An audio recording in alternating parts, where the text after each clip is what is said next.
और सीधे रुक करेंगे अगली बड़ी खबर की और राजधानी लखनऊ से खबर सामने आ रही है, जहां पर चुनाव आयोग से बीजेपी प्रतिनिधि मंडल ने मुलाकात की है। उपचुनाव की तारीखों को आगे बढ़ाने की अपील बीजेपी प्रतिनिधि मंडल से की गई है। 20 नवंबर को सभी 10 सीटों पर उपचुनाव की मांग है। प्रदेश महामंत्री गोविंद नारायण शुक्ला ने कहा, मिल्कीपुर की सीट पर भी जल्द आएगा फैसला। 20 नवंबर को सभी 10 सीटों पर हो उपचुनाव। तो चुनाव आयोग ने बीजेपी प्रतिनिधिमंडल ने चुनाव आयोग से मुलाकात की है। उपचुनाव की तारीखों को आगे बढ़ाने की मांग चुनाव आयोग से की गई है। 20 नवंबर को सभी सीटों पर उपचुनाव कराने की मांग की गई है। इसके पहले 13 नवंबर को ये जो तारीखों का ऐलान है वो उपचुनाव के लिए कर दिया गया था। 23 नवंबर को इसके नतीजे आने थे, लेकिन अब बीजेपी प्रतिनिधिमंडल ने मुलाकात कर 20 नवंबर को कराने की मांग की।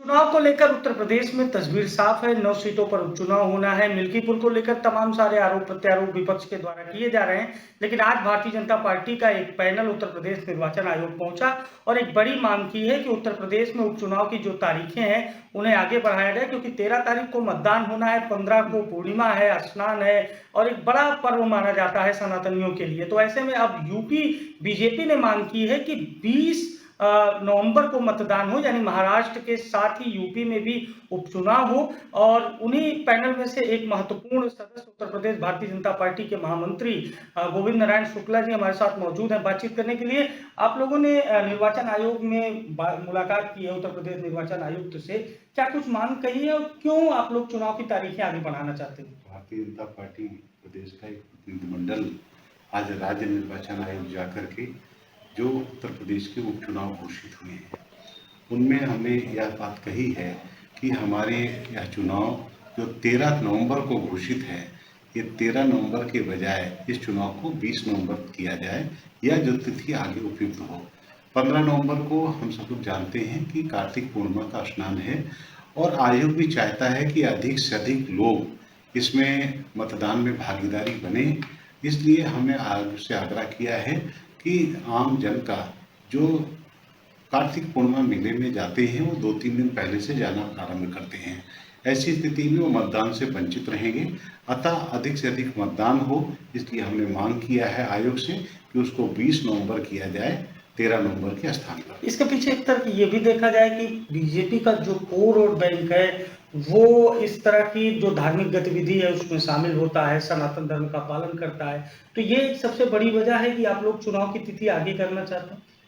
ऐसा है कि पूरे प्रदेश से और देश भर से लोग आते हैं, लेकिन कार्तिक पूर्णिमा में अधिकतर लोगों का जाना होता है और उसमें सभी समाज के वर्ग के लोग जाते हैं। तो ऐसी स्थिति में कोई इसको जाति वर्ग से नहीं जोड़ा जाना चाहिए, बल्कि वहाँ पर जो कार्तिक पूर्णिमा है उस मेले में करोड़ों की संख्या में लोग जाते हैं, तो मतदान भी अधिक हो और उसके साथ लोगों की सहभागिता भी इस चुनाव में हो। इसलिए हम सब लोगों ने मांग। क्या उम्मीद है, निर्वाचन आयोग ने क्या आश्वासन दिया है आप लोगों के लिए? निर्वाचन आयोग दोनों विषयों पर जो कल हम लोगों ने ज्ञापन दिया था कि मिल्कीपुर का चुनाव भी इसके साथ कराया जाए, और इस संदर्भ में आयोग जो है नीचे से अपने जिलाधिकारियों से रिपोर्ट मांग करके केंद्रीय आयोग को भेज करके जैसा निर्देश होगा उस आधार पर ये विषय। तो उपचुनाव की जो सरगर्मियां हैं वो तेज हैं, लेकिन कार्तिक पूर्णिमा का एक विशेष पर्व है 15 नवंबर को। यही वजह है कि भारतीय जनता पार्टी ने 20 नवंबर को उपचुनाव की तारीखें घोषित करने की मांग की है। अब देखने वाली बात होगी कि क्या चुनाव आयोग कार्यक्रम में बदलाव करता है, क्योंकि एक बड़ी बात है कि बीजेपी का कोर वोट बैंक जो सनातन धर्म का पालन करता है, जो सनातन धर्म का अनुयायी है, वो कार्तिक पूर्णिमा के दिन स्नान करने जाता है। और यही वजह है कि भारतीय जनता पार्टी अब 20 नवंबर को मतदान कराने की मांग कर रही है। सहयोगी शिवांशु के साथ अभिषेक शर्मा, नादिर टीवी, लखनऊ।